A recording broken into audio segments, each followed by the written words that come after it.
Well, that's no better a solution than any of the others, is it? So, in the end, have we learned anything from this look at why the world turned out the way it did that's of any use to us in our future? Something, I think. That the key to why things change is the key to everything. How easy is it for knowledge to spread?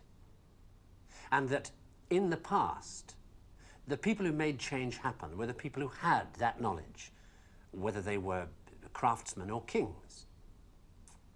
Today, the people who make things change, the people who have that knowledge, are the scientists and the technologists who are the true driving force of humanity. And before you say, what about the Beethovens and the Michelangelos?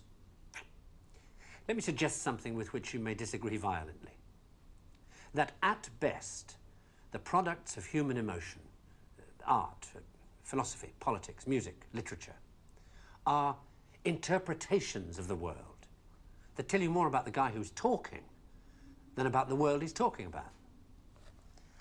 Second-hand views of the world, made third-hand by your interpretation of them. Things like that, as opposed to this. Know what it is? It's a bunch of amino acids, the stuff that goes to build up a worm or a geranium or you. This stuff's easier to take, isn't it? Understandable, got people in it. This scientific knowledge is hard to take because it removes the reassuring crutches of opinion, ideology, and leaves only what is demonstrably true about the world.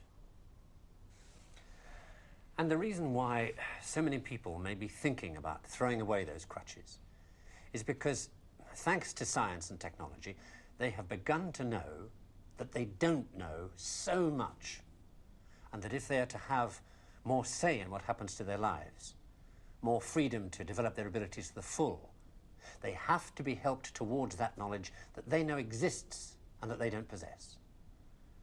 And by help towards that knowledge, I don't mean give everybody a computer and say, help yourself.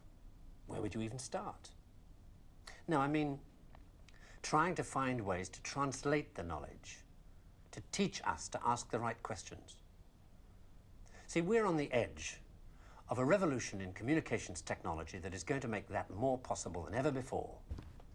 Or, if that's not done, to cause an explosion of knowledge that will leave those of us who don't have access to it as powerless as if we were deaf, dumb, and blind.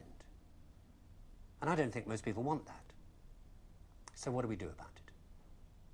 I don't know. But maybe a good start would be to recognize within yourself the ability to understand anything, because that ability is there, as long as it's explained clearly enough. And then go and ask for explanations. And if you're thinking right now, what do I ask for?